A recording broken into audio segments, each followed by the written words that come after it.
नमस्कार दोस्तों। हर हर महादेव, ओम नमः शिवाय, जय श्री कृष्ण, राधे राधे। दोस्तों, स्वागत है आप सभी का एक बार फिर से हमारे इस चैनल ज्योतिष ग्रंथ गंगा पर। लौंग का जोड़ा नवरात्रि में मां दुर्गा की प्रिय वस्तुओं में से एक माना जाता है। लौंग का जोड़ा नवरात्रि में रोजाना मां दुर्गा को लौंग का एक जोड़ा चढ़ाने से आपके जीवन में चमत्कारी परिवर्तन होते हैं।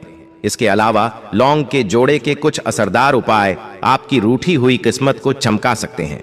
आइए जानते हैं क्या हैं ये खास उपाय। शारदीय नवरात्र की तैयारियां लोगों के घरों में शुरू हो गई हैं।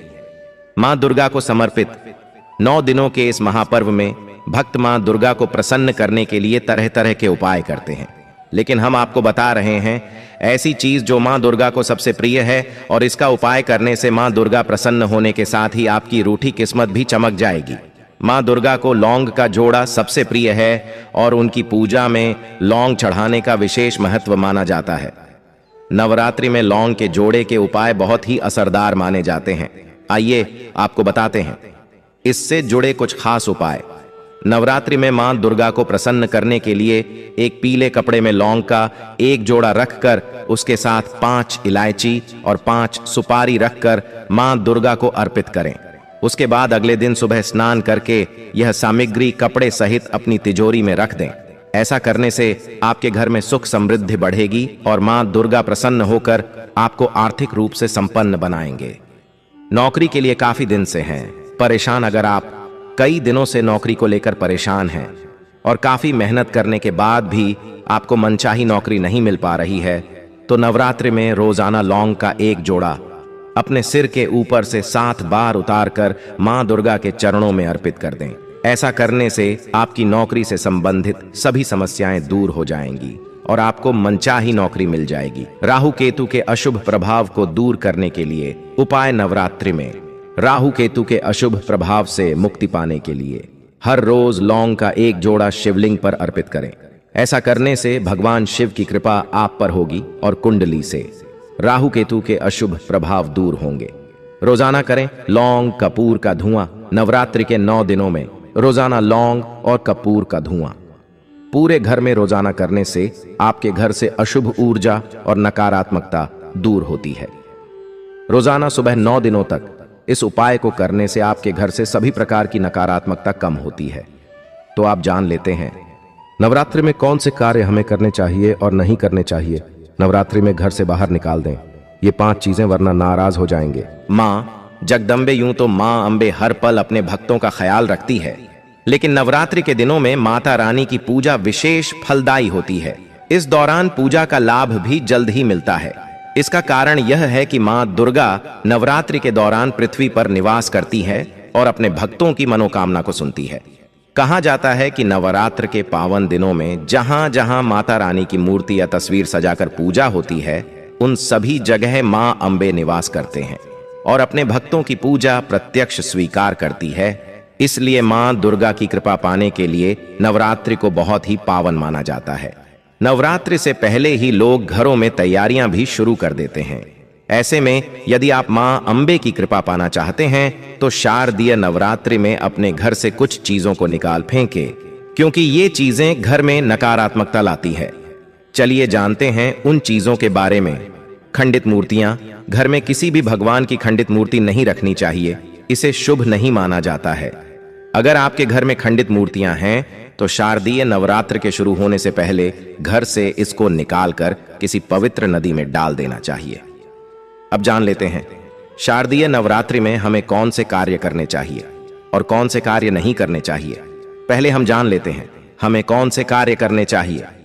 मूर्ति घट और कलश सहित अखंड ज्योति की प्रतिदिन पूजा और आराधना विधिवत रूप में करें और माता को भोग लगाएं। जो कई लोग अपने घरों में माता का जागरण रखते हैं और भजन कीर्तन करते हैं। पूरे 9 दिन व्रत रखा जाता है। इसमें अधिकतर लोग एक समय ही भोजन करते हैं। प्रतिदिन दुर्गा चालीसा चंडी पाठ या दुर्गा सप्तशती का पाठ करते हैं। फिर जब व्रत के समापन पर उद्यापन किया जाता है तब कन्या भोज कराया जाता है। कई लोगों के यहाँ सप्तमी, अष्टमी या नवमी के दिन व्रत का समापन होता है, तब अंतिम दिन हवन किया जाता है। अंतिम दिन के बाद अर्थात नवमी के बाद माता की प्रतिमा और जवारे का विसर्जन किया जाता है।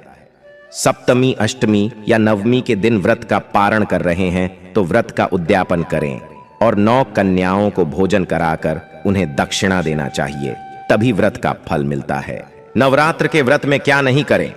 इन 9 दिनों यात्रा, सहवास, वार्ता, गाली बकना, झूठ बोलना, क्रोध करना, गुटखा पान, मद्यपान, मांस भक्षण और मसालेदार भोजन आदि कार्य नहीं करना चाहिए। व्रत में बार बार जल पीने से भी बचना चाहिए। इन 9 दिनों में काम, क्रोध, मद, लोभ जैसे मानसिक विकार मन में नहीं लाना चाहिए। तो इन 9 दिनों में किसी भी प्रकार से किसी महिला या कन्या का अपमान न करें। अधिकतर लोग 2 समय खूब परियाली खाकर उपवास करते हैं। ऐसा करने से व्रत का फल नहीं मिलता है। उपवास को उपवास के तरीके से ही करना चाहिए। 4 अशौच अवस्था में व्रत नहीं करना चाहिए। जिसकी शारीरिक स्थिति ठीक न हो, व्रत करने से उत्तेजना बढ़े और व्रत रखने पर व्रत भंग होने की संभावना हो, उसे व्रत नहीं करना चाहिए। रजस्वला स्त्री को भी व्रत नहीं रखना चाहिए। यदि कहीं पर जरूरी यात्रा करनी हो तब भी व्रत रखना जरूरी नहीं है। झगड़े जैसी स्थिति में भी व्रत नहीं रखे। व्रत को बीच में ही तोड़ना नहीं चाहिए। यदि कोई गंभीर बात हो तो ही माता से क्षमा मांगकर ही व्रत तोड़ा जा सकता है। यदि एक समय भोजन करने का व्रत ले रखा है तो यह भी जानना जरूरी है कि भोजन में क्या खान और क्या नहीं खाना चाहिए।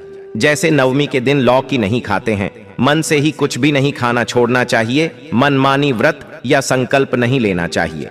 जो शास्त्र सिद्ध हो वही कार्य करना चाहिए। अब हम जानेंगे इस वीडियो में नवरात्रि में धन प्राप्ति के उपाय के बारे में। इन पवित्र दिनों में मां दुर्गा की असीम कृपा पाने के लिए कुछ ऐसे उपाय भी किए जा सकते हैं जो आपकी आर्थिक स्थिति को ठीक करने में मदद करते हैं और धन लाभ के योग बना सकते हैं। नवरात्र के दौरान आप किसी भी एक दिन पानी में दही मिलाकर नहाएं। यदि आपके हाथ में पैसा लंबे समय तक नहीं दिखता है तो इस उपाय से घर में बरकत होगी और धन की वृद्धि होगी। नवरात्रि के दौरान दुर्गा के 9 रूपों का हम स्मरण करते हैं। ऐसा माना जाता है कि वह हमारे लिए धन के योग बना सकती है। यदि आप नवरात्रि के किसी भी दिन पानी में हरी इलायची डालकर स्नान करेंगे तो आपको अपार धन मिलेगा। नवरात्रि के दौरान आप धन लाभ के लिए माता लक्ष्मी की विशेष पूजा करें। इस दिन आप श्री माता का पाठ करें, इससे आपको लाभ होगा। दुर्गा जी की नियमित रूप से पूजा अर्चना करें और उन्हें अष्टमी तिथि के दिन श्रृंगार की सामग्री चढ़ाएं। ऐसा करने से आपके लिए धन के योग्य बनेंगे ही और पति पत्नी के बीच संबंध भी मजबूत होंगे। नवरात्र के 5वें दिन सफेद कमल गट्टे, साबुत सुपारी, हरी इलायची, मखाने सभी चीजें 5 की संख्या में लें और मुट्ठी भर हवन सामग्री के साथ मिश्रित करके इसे 108 बार माला जाप करते हुए हवन करें।